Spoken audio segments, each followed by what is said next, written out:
Okay, so moving on from Australia, we also have like large populations of parrots in South America. It's probably the greatest number of species anywhere in the world.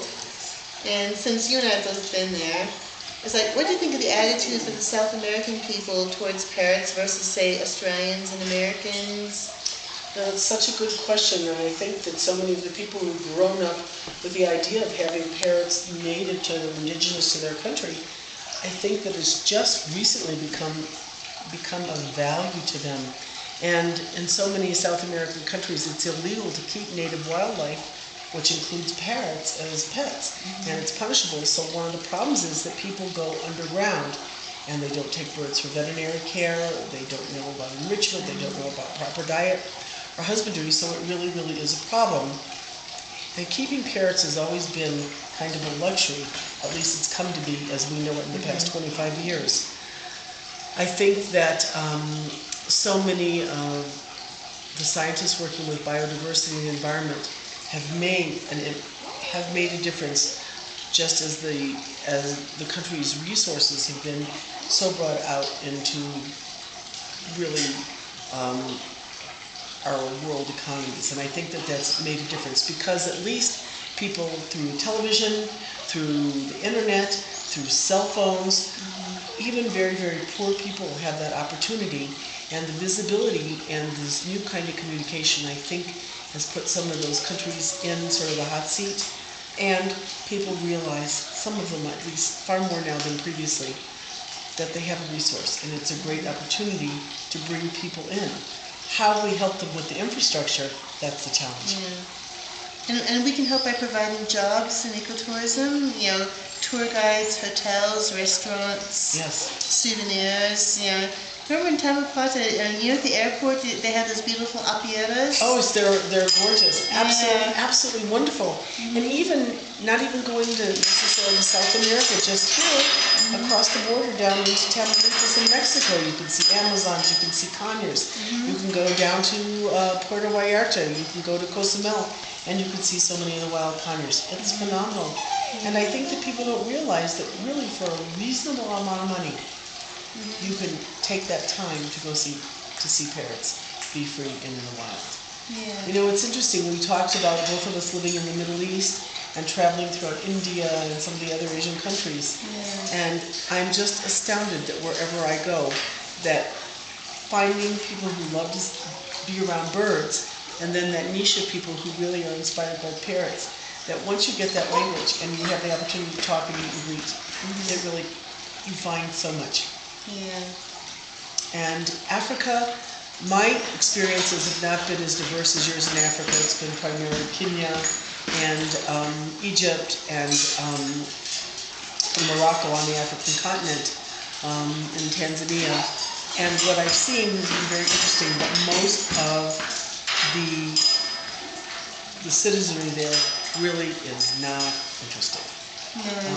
It's a factor of poverty. Yeah, and Africa is a more difficult country to travel in, like where the native African greys are, the Congo and Gabon and that part of Central Africa. It's a very hard place to get to, very expensive, and they have a very poor infrastructure. Yes. So you'd have to get a very specialized tour to go over there to see them in the wild. But when you consider how beloved African greys are in America, it's one of the most popular species. And unfortunately in Australia, they're too expensive for the average person, so we don't get to see them too often. Well, the flip side of that is think about how galahs, or rose-breasted cockatoos here in the United States, are coveted in their fairly pricey bird. You go to Australia and it's like, oh, there's another galah in the backyard, and you see them flying in all the flocks, and people, why would you want one of those?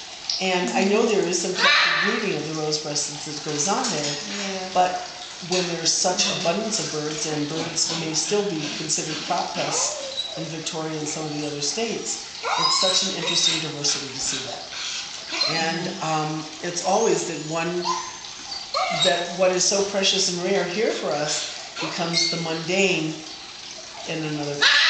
And having recently had an opportunity to spend time in Africa to see lovebirds in the wild was the most exciting, wonderful experience for me. These little tiny jewels flying and landing in the thorn acacia trees. It was just incredible. And then recently having also traveled to India, and I happened to be spending some time at the Taj Mahal, I don't know what made me happier. Seeing this beautiful, beautiful historic site, all the Indian ringnecks that were perched up there chattering. I felt like I was listening to a huge flock of condors. That is amazing. It was wonderful. Yeah, really wonderful. I didn't realize there was Indian ringnecks there and Persian. All around, everywhere. Oh, You walk in the gates on the way on down, and they're just everywhere. And it was absolutely the most beautiful sight. I'll have to email you some pictures to post on your site, because it's like Taj Mahal ringnecks. Wow. Okay, now that is a spectacular combination. It really, really, really was. Yeah. And what country did you see the lovebirds in? In Tanzania. Tanzania. And it was absolutely marvelous. And then when I was in Papua New Guinea, I saw so many lories, and I saw some of the birds of paradise, the lories and the cockatoos. That was pretty intense, because a lot of the Highland tribes people were wearing the bird's body parts. Did you go to the Mount Hagen show? Yes, we went there, and it was not only feathers; it was whole birds. It was on whole bodies. I couldn't believe it. Yeah, it was. But in some ways, those headdresses and that gear is so treasured from generation to generation, and I think that in many ways, those birds, even though they were sacrificed for that particular tribal tradition, there's an enormous value that puts on them. They aren't just destroyed because they're catching them to give to somebody or to sell somebody for the tourist trade or for the captive parrot population. Yeah, it's just really broke my heart, because I was thinking that bird should be flying free. He shouldn't be sitting on somebody's hat. And I think that one of the other species that I saw so much that was really, really being decimated were the hornbills and the cassowaries, both of those. All the weapons and the kinds of wallets that were made out of cassowary bone for a lot of the tribes people. And with the hornbills, every coming-of-age male wore a hornbill amulet, either around his neck or draped over the nape of his neck. Everywhere. Hundreds of them.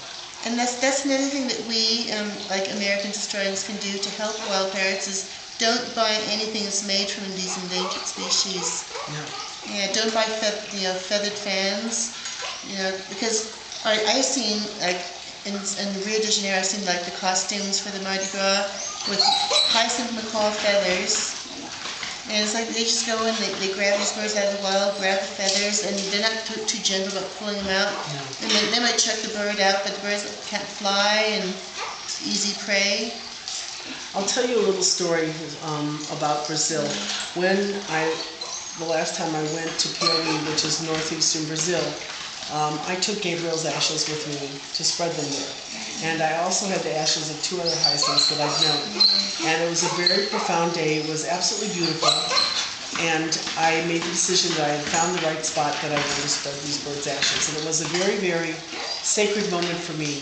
And as I was doing that, I'm walking around this particular exquisitely beautiful morning, and the hyacinths had come in and they were feeding and they were just feasting. I found 3 of the most beautiful hyacinth tail feathers just laying on the ground. And for me, that was a really spiritual connection. I spread these birds' ashes. I mixed some of them with the ground there. I brought it back for me.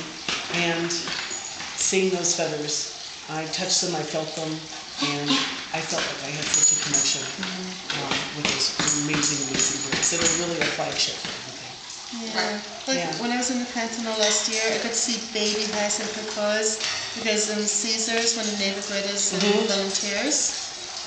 And he showed us these little baby hyacinths. I got to hold them, and I know that this is 1 year later. Those same chicks that they're now flying free over the Pantanal. Yeah. It's just awesome. It is, and they're just the most preciously ugly little babies when you see them. And I'll never forget that about Gabriel. It was wonderful for you to come here and visit us, Tara. Oh, it's been an absolute pleasure getting to know you and getting to see the Gabriel Foundation. So when can we come and visit you? Anytime. Can we start a branch in Australia? Absolutely. Planes go in both directions. Okay, that's wonderful. Thank you so much for this opportunity. And thank you for joining us on featheredandfree.com. Thank you so much. Thank you.